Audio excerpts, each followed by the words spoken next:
Hi, Rick Edgeman coming to you from the great state of Kansas at Forte State University.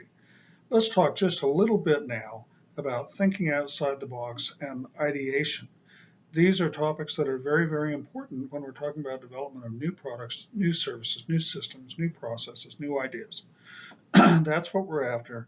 And beyond that, this is really important in terms of thinking about how it is that we satisfy our customers, how it is that we solve big and important problems, because it's obvious that we are faced by many big and important problems in our enterprises and in the world today in general.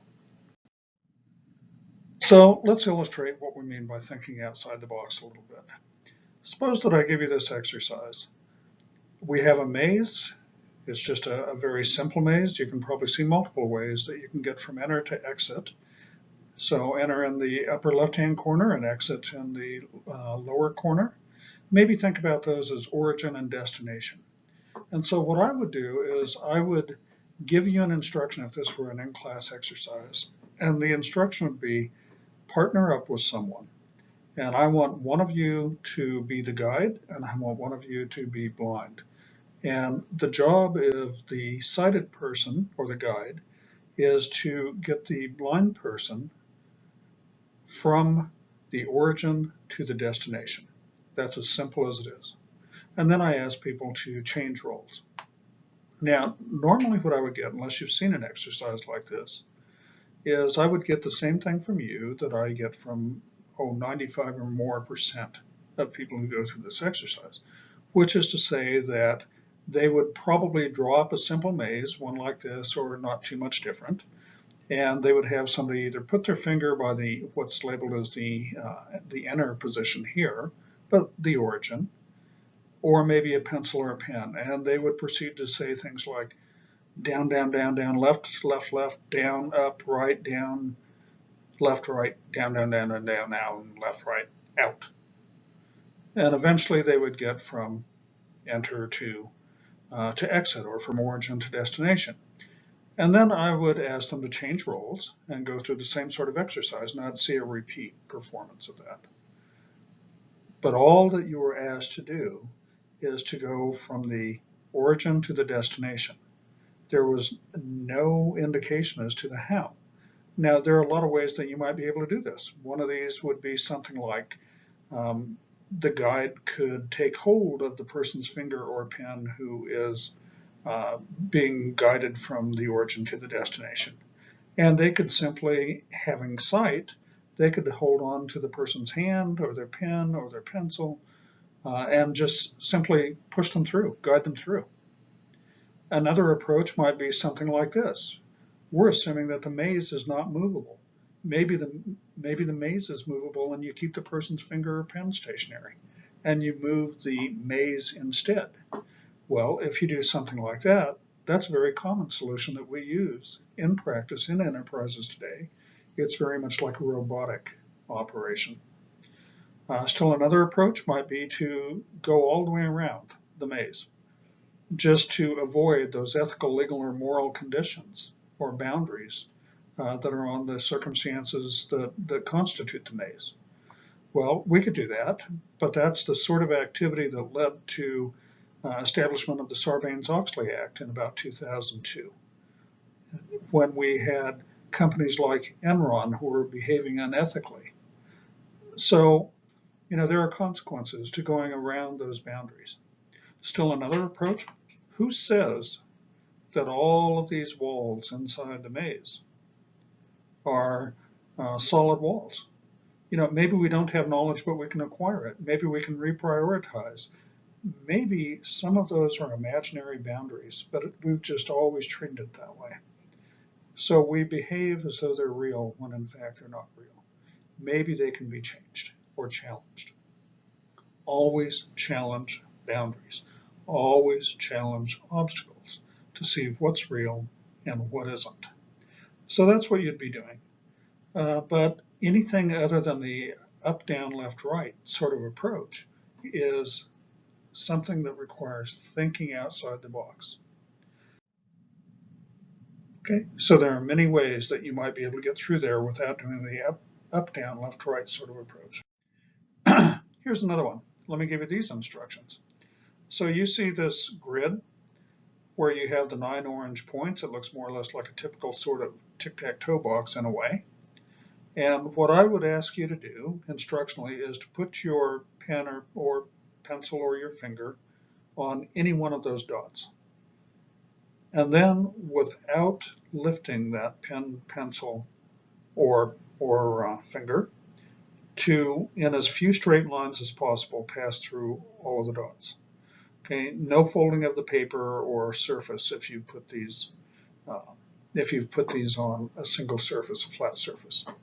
And so the typical sort of solution that I would get would be something like this. We'd start out on some dot and go straight in line, let's say from the upper left-hand corner to the lower left-hand corner. And then I would proceed from there over to the following corner, and then up, and then over, and then down to the final one. That would be 1, 2, 3, 4, 5 lines. Okay? But again, there are other approaches. And so what you might do is literally think outside the box, in this case, quite literally. So what we might do is start at the same place we started last time, but draw that line to outside of your grid. Draw the next line, something like that. A third line, like that. And the fourth line passing through the last 2 points. 4 lines instead of 5. Think outside the box, because that's how you develop new solutions to old problems, or how you develop innovative solutions to big challenges. So that's what we're looking for. Think outside the box. So oftentimes when we do this via brainstorming. And when it comes to brainstorming, some of the things that I would ordinarily do would, there'd be different approaches. One is called 635 brainwriting.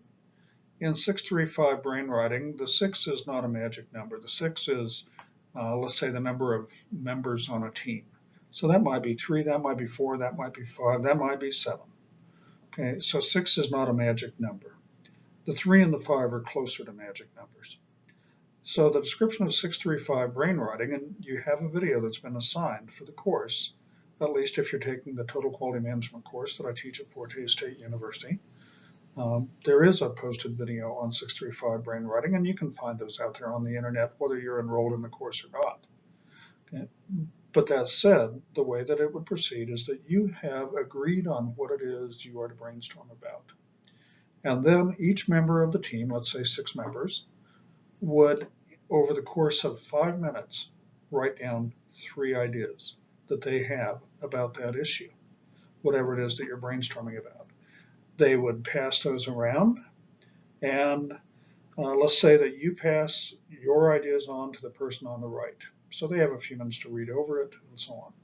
And that person passes their ideas on to the person on their right. And in any case, you would shift to the next person, let's say, who looks your ideas over, and you've seen the person to the other side of you, their ideas.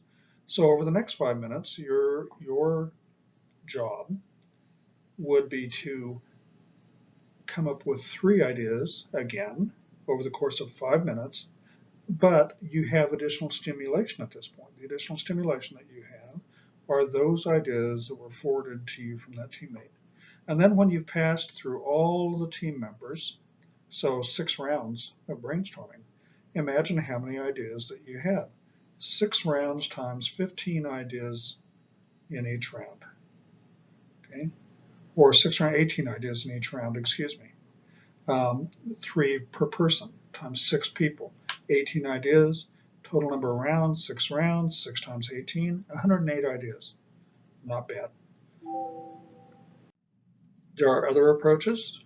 This would be a typical sort of approach on brainwriting or an exercise, so I won't spend time on this one. But there are a lot of ways to brainstorm.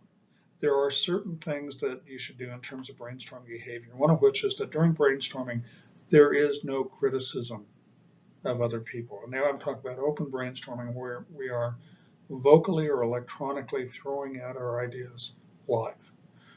So No criticism of ideas, no ugly faces about other people's ideas. We try to keep our body language and our actual language, our facial expressions, all of those things neutral. Okay, that is no criticism as we go through. Typically, when you put an idea out, that idea should be stated very, very concisely, 3 to 5 words, 3 to 7 words maximum. It's a bad idea usually to have one-word ideas that are thrown out there, and the reason is it's very easy to forget what was meant by that one word. Very easy to forget the intention that was behind it when the idea was thrown out. So 3 to 7 words is a pretty good approach on this. Oftentimes we need to seed the brainstorming process. What do I mean by seed? Well, I grew up in southern Colorado in a very dry area. And when I was a child, at least, or even into my teens, a very common practice was cloud seeding. And the idea was that planes would put chemicals in the clouds in hopes that the chemicals in the clouds would stimulate rain so that we could obtain more water. And I really believe, by the way, that the currencies of the future are not just dollars, pounds, euros, and yens. The currencies of the future are things like water and food and energy, and in places like the West in general, leisure time. So, we were looking for water. That's a very real sort of currency, and that's what cloud seeding was hoping to accomplish. Now, we do similar sorts of seeding oftentimes when we brainstorm. So what we might do is we've agreed what we're going to brainstorm about, and there's a facilitator of the brainstorming process. That facilitator would very clearly put up what it is that's going to be brainstormed about, and then might seed the brainstorming process. So before the brainstorming itself begins, that facilitator might provide a seed image, that is some sort of a visual. The facilitator might provide a seed paragraph or a seed idea of some sort. The facilitator might use something like a sound or a taste or a smell or some combination of those. Personally, I like to use music. Some small part of a song, oftentimes purely instrumental. I like to use an image. I like to use a reading. But anything that stimulates the senses and hence starts the brain rolling as well is oftentimes helpful when you're talking about seeding the brainstorming process. So when I'm looking at an image like this, and I've just got a few examples of images that I have used, the images, the paragraph, the smell, the music, whatever it is you're using to stimulate the brainstorming process or to seed it, do not, and I need to emphasize that, do not necessarily need to be directly connected in any way that you can identify with the issue that is being brainstormed about. But if I'm using an image like this, well, it could be that I'm dealing with something like poverty or starvation or global warming or some big issue like that. Okay. This is one of my favorite places in the world. This is where the big tulip gardens are in Holland. And I might use that just if I'm trying to do brainstorm something about something that needs to be aesthetically pleasing and would be more saleable if it were. Or just an image of a town. And here this might be one that, well, this particular town in Denmark, and I lived in Denmark for several years, this particular town might look very different than the sort of town that you come from, or let's say from the big city, or from the small farm community. And it might look like a town out of place or out of time. And in that sense, it might stimulate different types of ideas. So I might use something like that. Or here's an example of an image and a statement, a seed sentence, so to speak. Our lives begin to end the day we stop caring about things that matter, from Martin Luther King Jr. And maybe I couple it up with an image, maybe an image like this. So this is a case where you're using two different things simultaneously to try to stimulate or seed the brainstorming process. I might use something like this, the Declaration of Independence. And by the way, if you've ever been to Washington, D.C., and you have been to the National Archives and you've taken a look at Declaration of Independence, you know that it's actually much more faded than this and almost impossible to see any of these things. So very faded at this point. But I might use that image. Now you know, if you didn't know previously, where that statement, "Give me your John Hancock," comes from when you want somebody's signature. It comes from the Declaration of Independence.